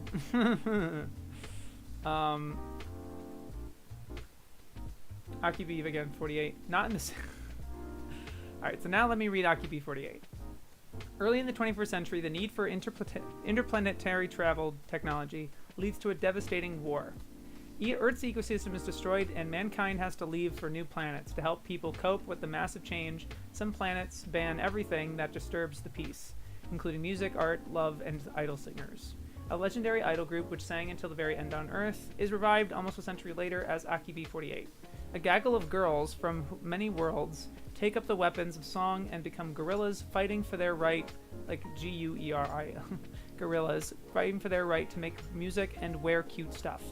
But they need other weapons too, because the enemy, the anti-entertainment army, has big guns and live ammunition. Shoji Kawamori has already made a show about music saving mankind. It was called Macros, and this isn't in the same league. And then they reference their music and anime thematic entry. But even considering it's a shameless promotional tool for AKB48, an idol group created and controlled by the Simon Cowell of Asia, Yasushi Akimoto, Kawamori's creation still manages to be an entertaining show. So it's like, it's kind of mixed, where it's like, it's no macros, but it's still pretty good. And there's a substantially chewy piece of grit at the core of the marshmallow. As well as showcasing the group's songs, it shows the darker side of being an idol. Kawamori and Okada's views of those who control the music, I've read this, and seem to have been granted a degree of indulgence here, much as Tomino was given free reign to add hard-hitting plots to the toy commercial that was Gundam. The characters endure the rejection and humiliation of years as understudies because their pretty faces don't quite fit, as well as the relentless slog of grueling tours and rehearsals in the style of hummingbirds. Again, more just name dropping. Mario Okada's scenario doesn't shrink from the way the industry dominates and controls young girls, and the reinforcement of a conformity as fierce as that required in the Red Army in revolutionary China. Fans of the real group were shaken in 2013 when 20-year-old Minami Maigishi was disciplined for being caught spending the night with her boyfriend. Her reaction? Shaving her head like a penitent nun and making a tearful apology on video led to some serious questioning of the idol aesthetic. So it's like little bits like that. It's like, okay, so this is more of a elaborate entry compared to something else where they're just describing the plot like very succinctly and just like a little quick and done, like a little small entry. Like this is like, oh, fans in the 2013 real life incident, blah blah blah. like a lot of entries don't have this kind of detail. As well as referring to the band, the title could also be read as a dual reference to a Russian assault rifle and to Japan's 1948 entertainment business control law. The mashup of war, weaponry, illicit activity behind entertainment, and government attempts at control isn't as unlikely as it seems. AKB48 has serious flaws, not the least its desperate hope that the original AKB48, if it is remembered at all by posterity, will be commemorated as anything more than a soulless, perky delivery system for saccharine pop-pap. Saccharine pop-pap. You know, it's like, sheesh. Within the anime itself, its problems include villains so thin you could blow your nose in them, Okada's habit of creating plot chaos and then losing interest. Explain, movie! Explain! Hate to quote Nostalgia Critic there, but it's like, what do you mean by that? And a Tezuka-esque fondness for breaking moments of high drama with comedy. But overall, as with Hi Hi Puffy Amiyumi, it's hard not to surrender to the sweet, silly charm of it all. As long as you don't expect Perfect Blue. Like, God, the referencing in this. It's, ugh. The Japanese public's certainty thought so. A second series, Second Stage, followed in 2013. Kawamori once again signed up Thomas Romanen, his co-creator on Basquatch, and Jan Legal, and Stanislas Brunet, who worked with Romain on Bodacious Space Pirates. The unrelated erotic anime OED 48 seems to have a title intended to create lust by association. Sure.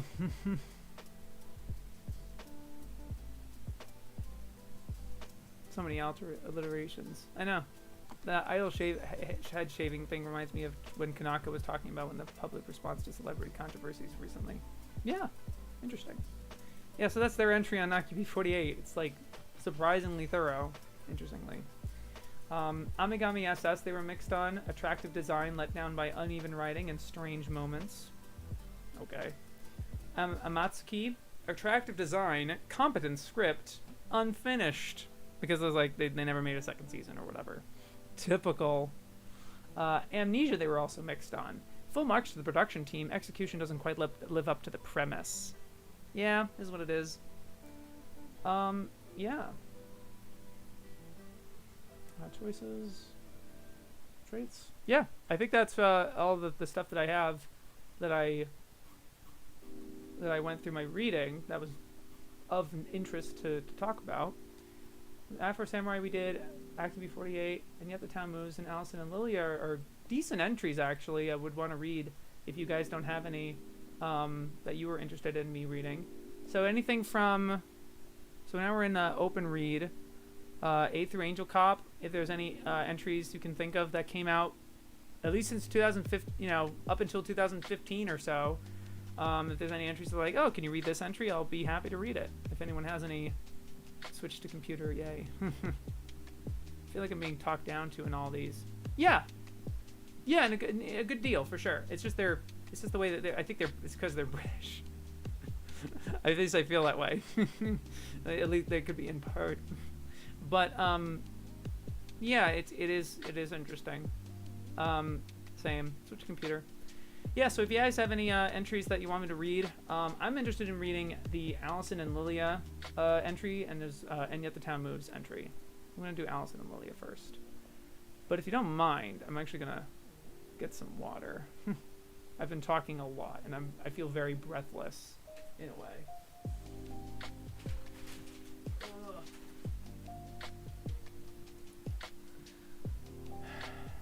Just a sec. I'll only be like a minute or so, but I'll be reading the chat and stuff. If any of you guys have any entries you want me to try reading and we can talk about, that'd be cool. Just a sec though, I'm gonna drink some water.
Okay.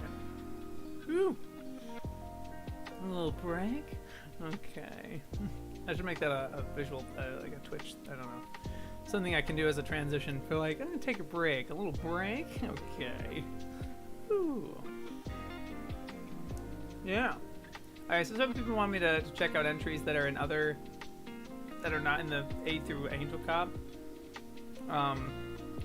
We only cover, there's a rule at the bottom there, we only cover within the parameters separately, because I don't want to be popping around too often. But I get this is going to be months, this is going to be a long process, so it'll be kind of difficult to, if some people want me to read some of these entries, I think it's fine. Especially like, this is not a too active stream, like not a ton of people are watching or anything. So I don't mind. So let's read some of the animation runner Kurumi. Okay. Now also got like a half hour left. I don't want to go more than 2 hours on these. Let's do Kabado or Card Captors. I think I'll do Kabado because Card Captor shouldn't be too. It's in C, so the K will be a while. Okay. Kabado with a period. 2 paragraphs.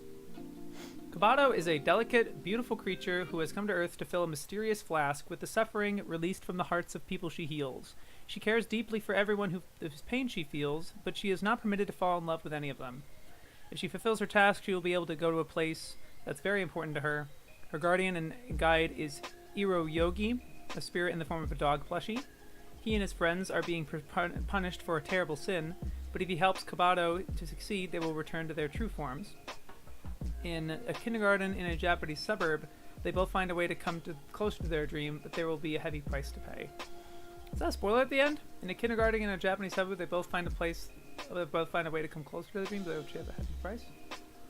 I don't know. Mixing things up has worked for Clamp throughout their career. Following the rule established by Tezuka, never let an idea go to waste and recycle it whenever you can, they've made a hit after hit by mixing and matching characters from their personal universe. Kabado, the series, is based on Kabado, the 2005 manga, and Wish, a manga that dates back to '96, but has remained unanimated apart from a 6-minute video in '97.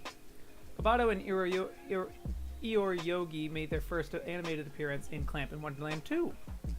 Clamp's real business is the construction of fantasy and fairy tales, which is a reference to their thematic entry.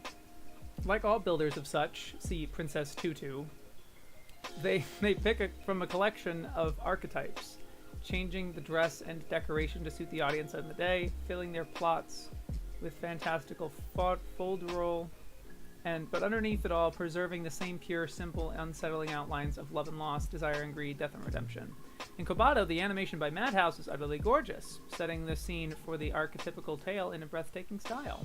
The gentle, goofy humor balances the poignant moments and helps us brace for the heartbreak no good fairy tale can avoid. Kabado may be a minor work in a mighty canon, but its sweetness and life-affirming belief in the power of love, not just romantic love, but the relationships that sustain us all, make it worthy of attention. Similar themes approached from an older perspective can be discerned in Colorful, the motion picture. They reference Colorful somewhere else, too. I'd be interested in, like, there's a search feature of how many times they could, so you can actually look how many times they bring up results for Kabado, for example. Well, let me look up Colorful, the motion picture. 13 times.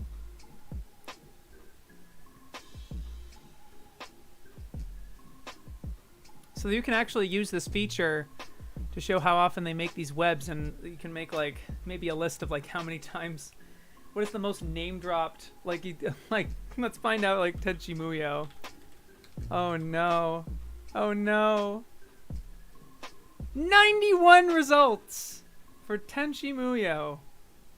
Goodness. Urusei Yatsura.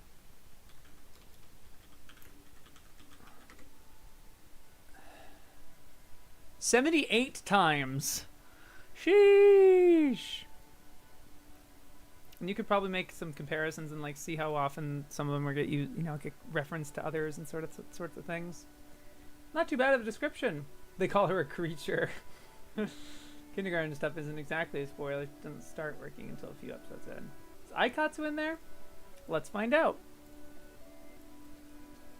Aikatsu. I'm sure I'll read it soon enough, so I'm not gonna. No, Aikatsu is not in here. It is not in here. Okay, interesting. Let's find what else. What people are thinking. Arcade Gamer we'll get to soon enough. Animation Runner we'll get there soon enough. Yeah. Okay, Magical Doremi. I guess it's kind of early, but sure. I've also already read this entry because of course I did. Okay. Doremi is an average third grade girl who wishes she could be a witch. She meets Lika. She meets Lika. Lika. Because it's Majorika, which is like Witch Rika or whatever, or Lika. Okay, sure. Lika, the owner of a magic shop, and correctly guesses that she is a genuine witch. Unfortunately, the lucky guess transforms Lika into a frog, and Doremi can only transform her back by becoming a qualified witch herself. Doremi minds the store with her schoolmates Hazuki and Aiko, beginning her adventures in witchery. This child-oriented variant on Sailor Moon features innovative crayon and watercolor backgrounds in the style of children's books. The third season, which began in 2001, transforms the girls' magic shop into a bakery and introduces a funny American, Momoko, who only speaks halting Japanese. Okay. That's a new, that's not in the first edition to my knowledge. The show was created by Toei House pseudonym Izumi Todo, who was also credited with a similar precure. Although the series finished in 2004 with a shorter video spin-off, it continued in prose form, with Midori Kuriyama's novella Ojimaju Doremi 16 charting the lead's progress at high school. No opinion, of course not, but honestly, kind of okay with it. Yeah, no, of course they're gonna fucking relate it to Sailor Moon. Sheesh. No, there's no... Oh, Precure? Yeah, of course. Yeah, Precure's in there. Momoko slander. I know. It's Momoko slander, I swear to God. Sheesh. Jetter Mars is by far the most extreme case of Jessica's philosophy of recycling. It was done out of necessity. In the A through An range, I wonder if they say anything about Afro Ken. Yes, they do say something about Afro Ken. I think I talked about it in the last stream. They don't really say much about it. Where is it? There we go. Afro Ken. It is a new entry, not in 2001.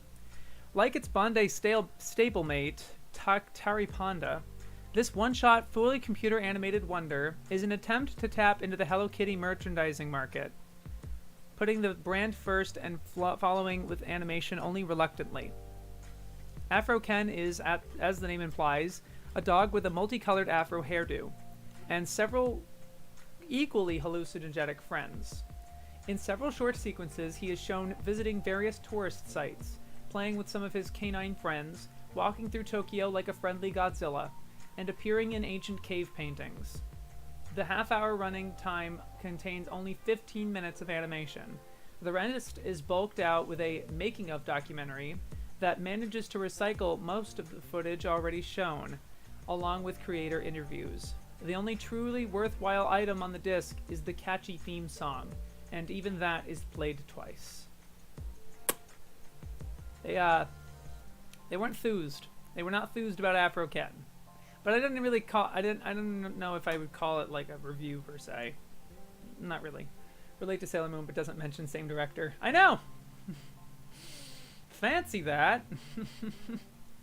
Oh well, it's like, yeah, again, like, it's such a broad subject that it's like I get that they're gonna miss a couple things. Okay, let's read Allison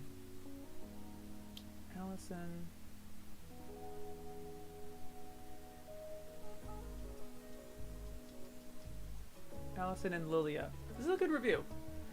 Readers expecting Allison and Lillia to occupy the same space will be confused.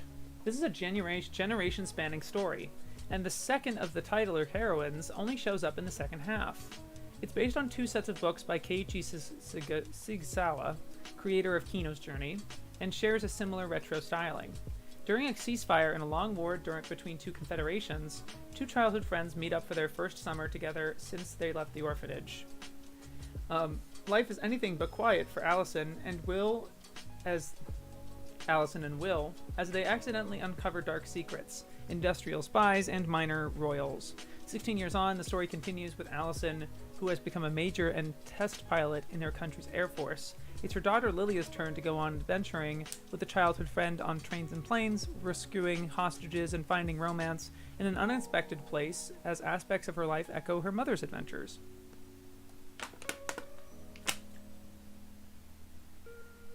Sorry, I need that.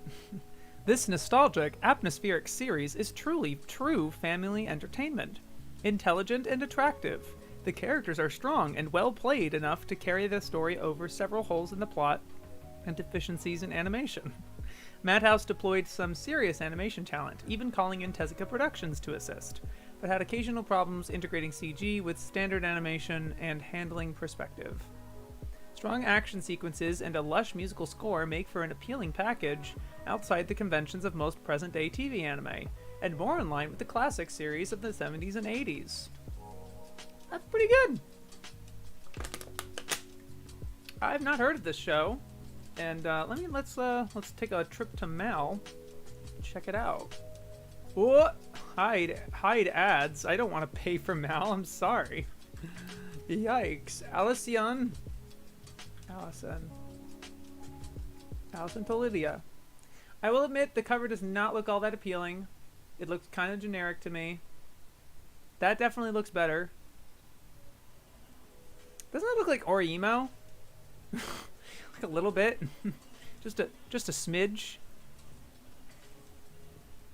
What was the character design around this?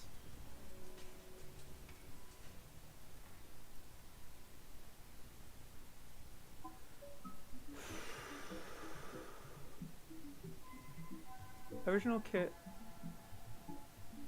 Oh, for Kino's Journey. Okay. Oh, and for Princess Principal. And for Gun Gale. Okay. Yeah, it did look familiar. I guess it just looked a little too like Orimo to me, personally. But cool. Not like super highly rated on that. That's to be expected, I think. It's pretty dope. Alice in Dreamland is the greatest. Oh, this show. Fighter jet. Yeah. Interesting. I kinda dig it. And the other one I wanted to read was And Yet the Town Moves. Because I really want to emphasize that they are positive. When they're positive, they're lovely. They are just lovely. High school girl Hotori is in debt. This is And Yet the Town Moves. And takes a job at a maid cafe near the local train station to pay it off. Her school friend, Toshiko, also works there, and their math teacher is a regular client. Hotori has a crush on him, Toshiko has a crush on Hotori's childhood friend Hiroyuki, and he, of course, has a secret crush on Hotori. Hotori has a surprisingly normal family for an anime heroine, 2 parents, 2 siblings, and a talking dog. But she's clumsy, tends to whine a lot, and is addicted to mystery stories. Cue aliens, ghosts, and paranormal events in the cafe in the little town. Based on Masakazu Ishiguro's charming manga, running since 2005 in Young King Hours magazine, this is worth a look. Unpoised by the marketing speak and postmodern claptrap of modern media, Hotori is an archetypal small-town girl who just wants to be excellent to people, entirely unaware of the tawdry implications of her chosen profession. The series is suffused with a joyous celebration of making a difference at the most local and intimate of levels.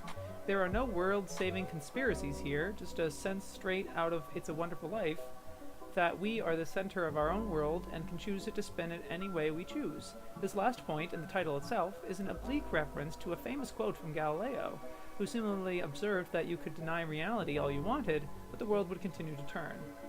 Yasuomi Umezu, creator of the heart-rending Presence from Robot Carnival, directed the opening credits, and director Shimbo's rap sheet is impressive. The first episodes are almost uncomfortably fast and crammed with technical trickery, but later ones slow down considerably. There are moments of lovely comedy, and everyday life is presented in all its unspectacular absurdity. It's very eloquent, but like their reviews are good like that. Like I like these kinds of reviews, but it's just like it's impossible to apply this equally to all of the entries they have in this. Like they can't watch all the anime, right? So to me, either you're going to apply this equally to all the entries or don't. To me, because it just naturally you're going to incline to some titles and not to others. You're going to start to be like, all right, these titles are worth talking about and worth checking out because I say so. And these other ones, not even the ones you give negative attention to, the ones that you don't give anything to, the one like the Ojimata Dormi, which we just read, based on that description, it doesn't sound like it's worth watching. Or it's like they mentioned the backgrounds, which is nice, right? But like the detail they gave to this review for And Yet the Town Moves is lovely, and I'd love to see that applied to equally to other shows. You know, again, I don't. It's like, what did my favorite show get? Whatever, you know. I would just want that applied equally, in my opinion. I think that's just what I'm feeling is missing. Not a music in it, get a better watch. Yep. Okay, that's funny because Mezu did that show about Galileo, didn't he? Yeah. I recently bought a copy of Any of the Town Moves. It's pretty great. My copy hasn't arrived yet. Yeah, no, I've heard very good things about it in general. I'm glad they seem to like Kobudo at least. Yeah, that was good too. That was great to see. Again, it's like assuming they watched it. Like there's some of these series where you can tell they just haven't seen it, and that's okay. But now it's just like limited to the things that they have seen, which is limited, right? We only have so much time, and they're like, all right, I want to have as much of a. It really does seem it's like, okay, I want to have as much of a perspective as possible on some of these titles. What are the ones that I can give it pretty easy? Oh, I could just watch. I could watch these one-off OVAs. I can watch a movie, sure. I wonder how many of these movies that are included in this encyclopedia have their opinion about it. It'd be interesting to see that perspective, to see that proportion. I think compared to TV series, right? Or maybe shows from the 70s versus the 80s versus the 40s, right? I'm sure they have plenty of things to say about animation from before the 60s because they really like that time. They've expressed as much. So it'd be interesting to see if they have how many of those have opinions attached to them, basically. It would be hard to really make those proportions because then you have to really list every single one as like, this has their opinion, this does not, kind of thing. So that'll be difficult, but those sorts of things I think would be interesting to try to figure out. Is there anything else that was suggest that we would want to read? I don't want to do like Arcade Game because it's close. We'll be close enough to read it soon anyway. I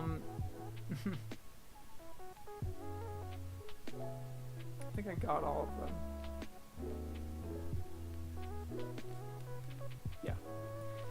Yeah, so I mean, I think that was pretty good. I think that's everything for half of the A section in both editions. So the next 2 weeks, next week we'll be going over the rest of the A section, which is a lot. Let me go to my notes. This section here, the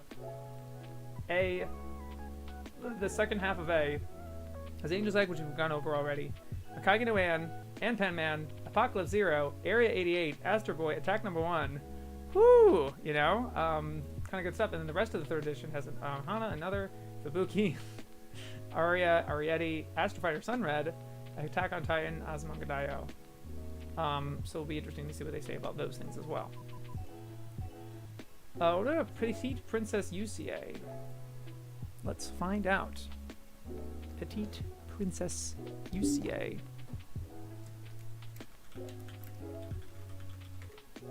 Petite Princess.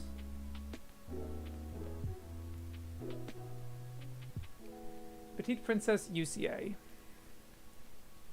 UCA lives long ago and far away in a Ruritanian magical land with her foster father and the family's young but fiercely loyal butler, Cube.